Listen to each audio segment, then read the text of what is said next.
Any ship with an active warp core detonated. The burn. To date, this single event has been one of the most devastating disasters in Star Trek history. I mean, the damage from the burn was so intense that it threw the Federation into jeopardy in an instant. Even Starfleet was never the same again. It's only a shadow of its former glory days. The burn has not only changed the rules of the galaxy, but also changed Starfleet's overall approach. But how did it happen, and what did it change? Today we are doing a deep dive into the causes and effects of the burn in Star Trek universe. Let's see what we find out about a never-seen-before event and the destruction it caused. In an instant, all dilithium went inert. Any ship with an active warp core detonated.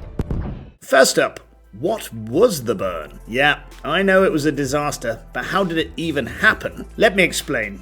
Now, we all know how spaceships go faster than light in the Star Trek universe using something called warp drive, right? Well, you must know that all of those spaceships use a special fuel called dilithium to travel super fast through space. Without dilithium crystals, spaceships just can't jump between stars, so dilithium is super important for travel in the galaxy. But the material is also super rare. Replacing dilithium is not so easy. Imagine if the whole world ran on one single kind of battery, and suddenly all those batteries got damaged. That's basically what the burn did. It was about 120 years before Star Trek Discovery Season 3.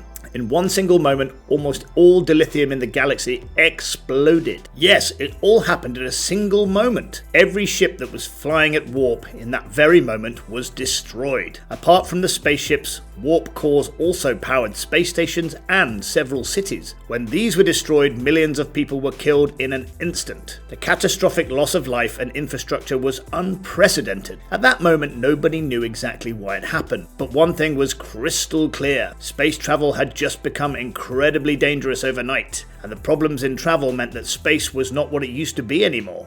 You see, dilithium wasn't just fuel. It was the very glue that held the galaxy together. Access to fast travel meant connectivity. So if you look at it, the burn was not just a physical disaster, it also collapsed the entire idea of a connected galaxy, something which the Federation tried so hard to uphold. But there must be a reason behind this sudden disaster, right? Why would all the dilithium in the galaxy suddenly explode? Well, remember, I told you how dilithium is a special crystal that powers warp drive, but it's not just a rock that you can burn like coal.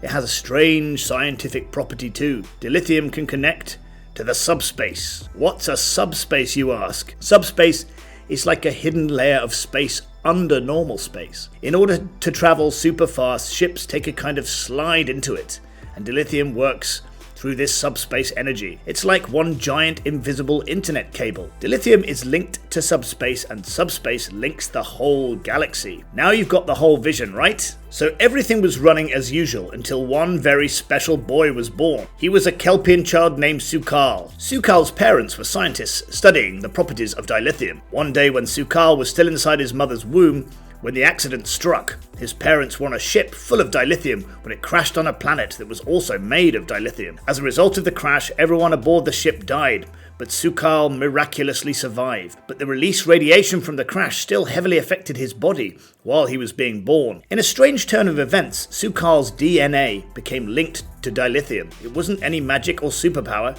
It was more like his body and the dilithium were tuned to the same frequency. Federation science had never seen anything like this before. Any species linked biologically to warp fuel? Completely unheard of. But it really happened with Su'Kal, and he was forced to grow up completely alone. He was taught things through holograms because he had no access to real family or friends. Although he didn't know at the time that he was connected to dilithium, heck, he didn't even know what warp drive really was, until the day when something went wrong in his world. Su'Kal felt a strange pain of fear and loneliness. The years in isolation sent him into panic mode, and he screamed. The scream wasn't just a sound. He might not know it, but his body was actually connected to dilithium, and dilithium was connected to subspace.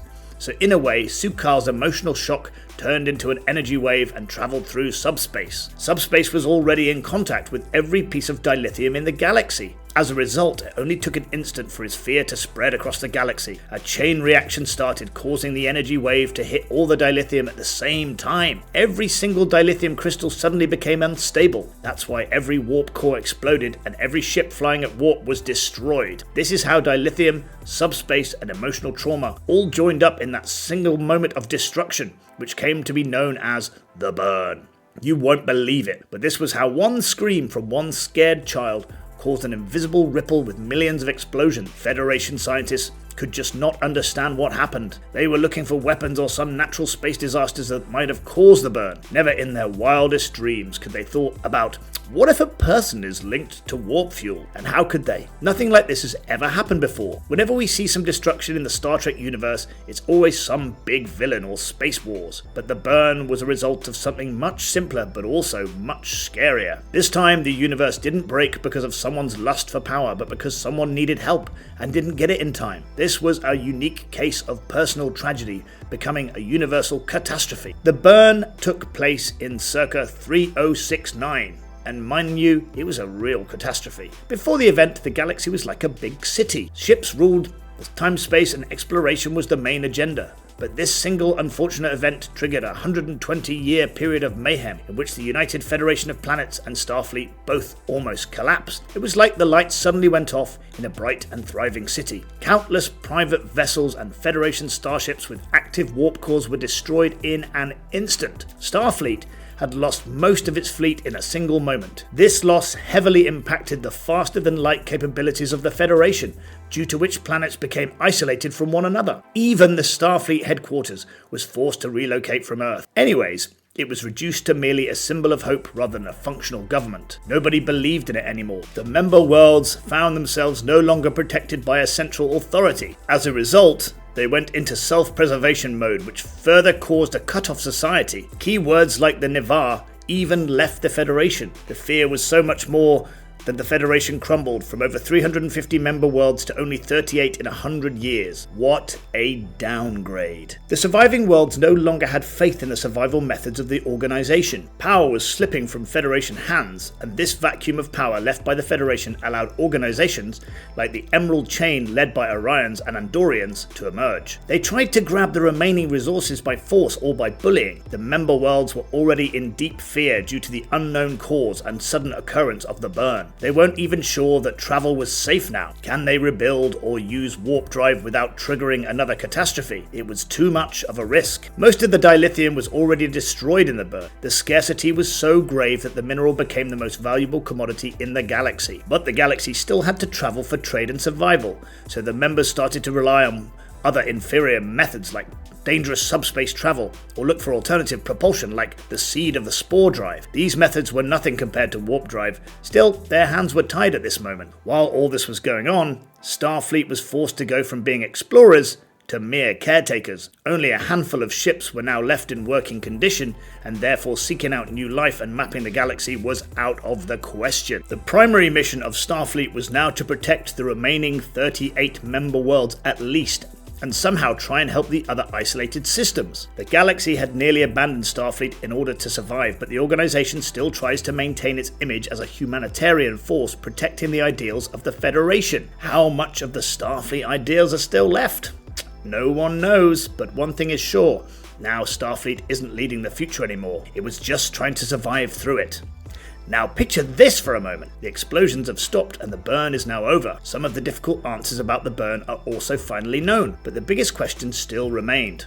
What will happen to the future of Starfleet? It was well on course for a well-established utopian expansion, but now Starfleet Academy can no longer afford to train officers for exploration. They are more concerned with rebuilding the Federation's credibility and somehow trying to re-establish safe space travel in a highly fragmented galaxy. Before the burn, Starfleet was something everyone assumed would always exist. After all, the Federation was so strong and the Academy trained officers for a guaranteed future.